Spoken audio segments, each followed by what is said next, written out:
Bienvenidos mis campiñuelos y campiñuelas a la cabaña del druida, hermandad, la orden de la ermita de la campiñuela, la santa y sagrada orden hermética, la escuela ermita la campiñuela, desvelando secretos naturales desde 1895. Hoy tengo aquí en mis manos el libro de Paracelso, Botánica oculta, las plantas mágicas.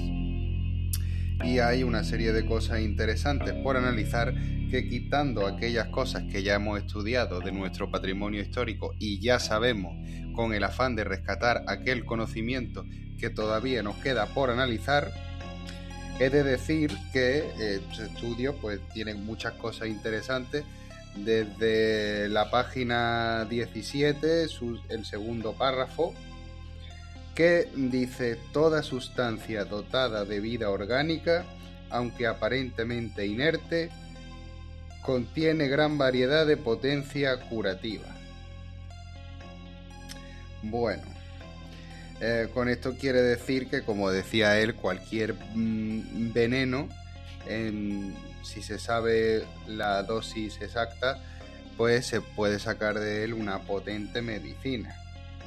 También tenemos en la página de 19 que me llama la atención que utiliza mucho las cosas de los talismanes, los metales en los talismanes. Le solía poner sobre todo cobre, hierro, oro, plata, los típicos.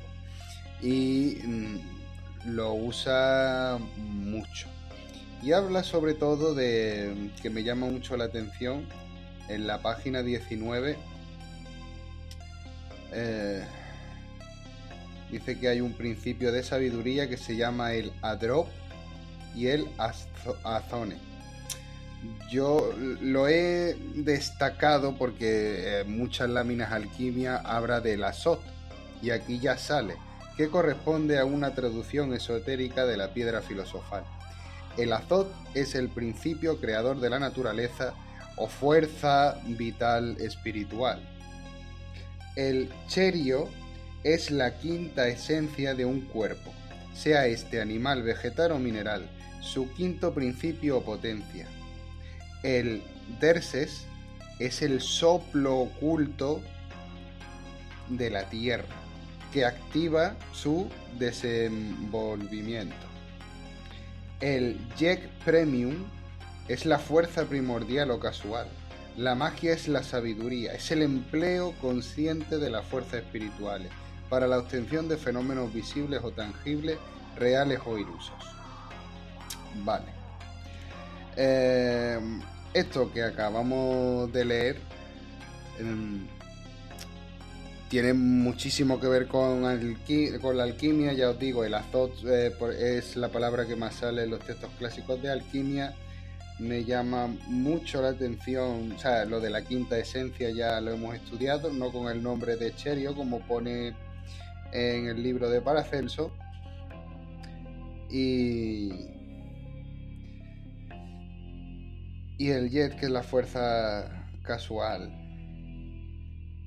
o primordial, que esta sí se ve menos en alquimia, pero quería destacarla ya que estábamos eso en el segundo párrafo de la página 19 del libro de Paracelso.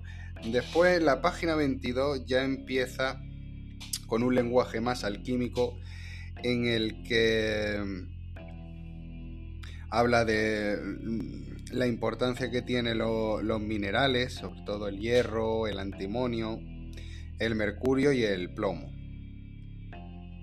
Habla del azufre y dice que el azufre y el ácido sulfúrico fueron objetos de interés y prácticas especiales, representado por su espíritu, una sustancia fundamental ya que materializaba la volatilidad. Entonces, ya claro, te habla de que el azufre significa el fuego, el mercurio significa el agua, la sal, la tierra. De otro modo, la volatilidad, la fluidez y la solidez.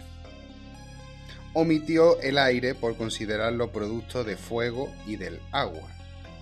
Claro, porque el aire en sí, según las circunstancias ambientales, puede provocar, como en el caso del rocío, un agua, o el contrario, cuando los tiempos están más cálidos, verse como un fuego.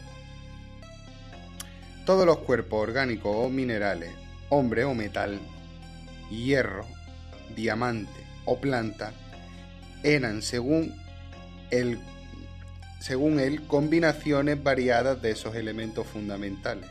Su enseñanza sobre la base y las cualidades de la materia se ciñe a esa teoría de los tres principios, que quería destacarla porque en la religión los tres principios es el Padre, el Hijo, el Espíritu Santo. Bueno, sí, Padre, el Hijo, el Espíritu Santo, y aquí nos va a hacer sentir esa simbología desde la naturaleza. Entonces me ha gustado destacarla porque nos va a dar un acercamiento más profundo de las cosas y los misterios naturales. Y además habla del Archeus, la potencia creadora de la naturaleza que él denominó Archeus, proporciona a la materia infinidad de forma y contenido, conteniendo cada una de ellas su alcohol propio, o sea, su animal, y a su vez su Ares. Vale. También vi cosas importantes porque ya empieza a hablar, ¿sabes? Y llega a la página 24 que todavía sigue hablando de esos tres principios y la importancia que tienen. Pero aquí hace una referencia a la sal. La sal es un alcalino, el azufre un aceite y el mercurio un licor, entre paréntesis el agua.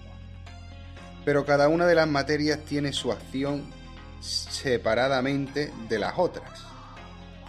En las enfermedades de cierta complicación, las curas mixtas son indispensables.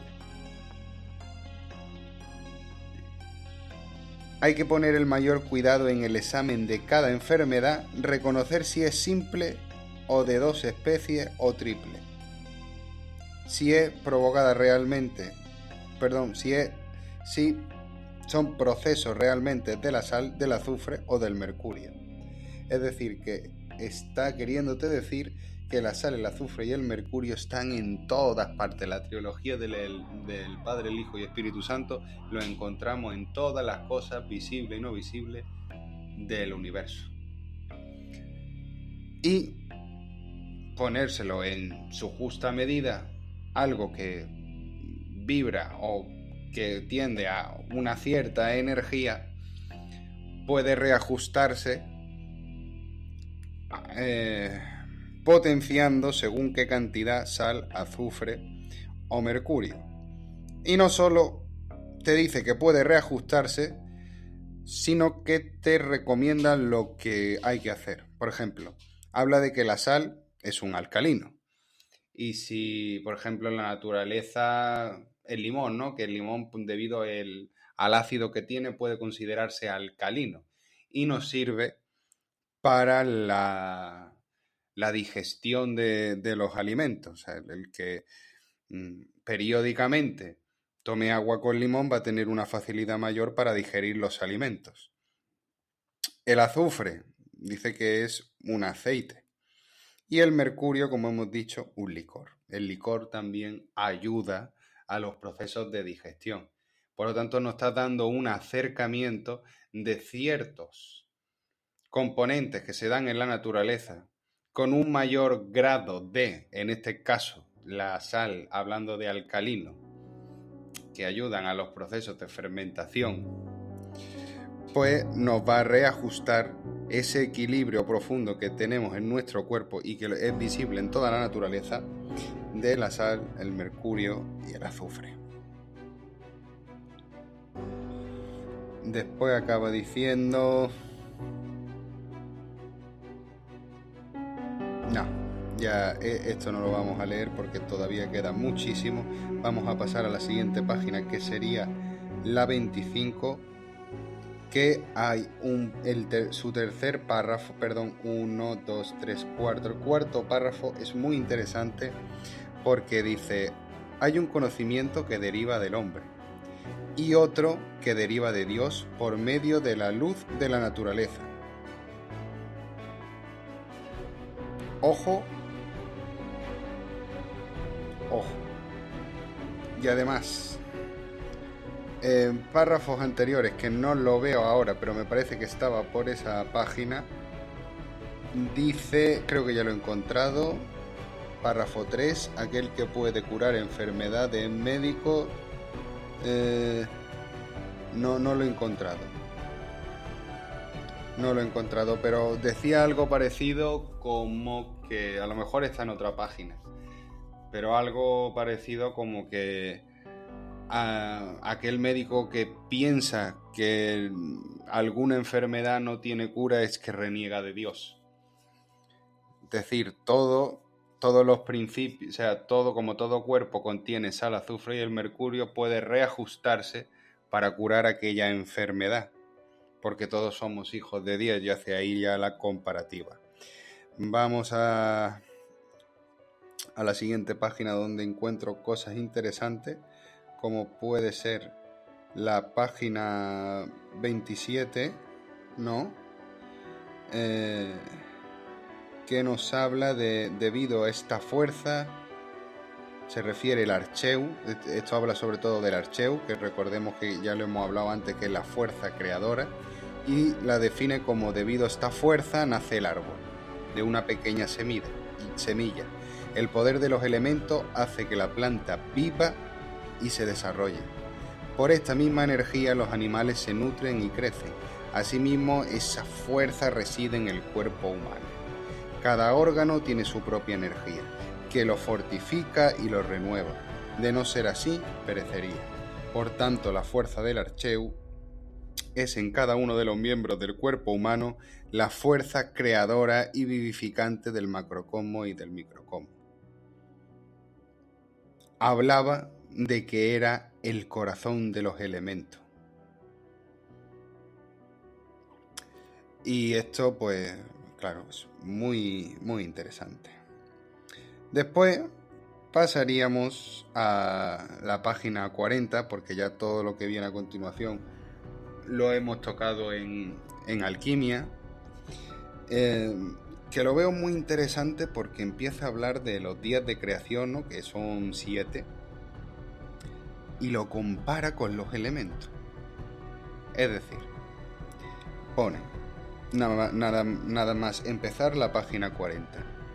Esto coincide precisamente con el tercer día de la creación, según el orden que a continuación se transcribe. Primer día, el fuego, creación de la luz. Acordarse, el primero se hizo la luz. Segundo día, agua, aire, fermentación de las aguas y su división. El tercer día, la tierra, formación de la tierra, su vegetabilidad. Cuarto día, el fuego, formación del sol. Quinto día, agua, aire. Bueno, realmente se ha repetido, vamos a ver qué definición le da. Fermentación de las aguas y del aire, pájaros y peces. Bueno, ha incluido algo más. El sexto, la tierra, fermentación de la tierra, hombre y animal. Considerando el Génesis un conjunto. Después tiene en esta misma página la que viene siendo teorías herméticas. Los filósofos herméticos concebían el origen primordial de las cosas, un caos, en el cual la forma de todo el universo estaba prefigurada, una matriz o materia cósmica de otra parte, un fuego generador, y en el que la acción recíproca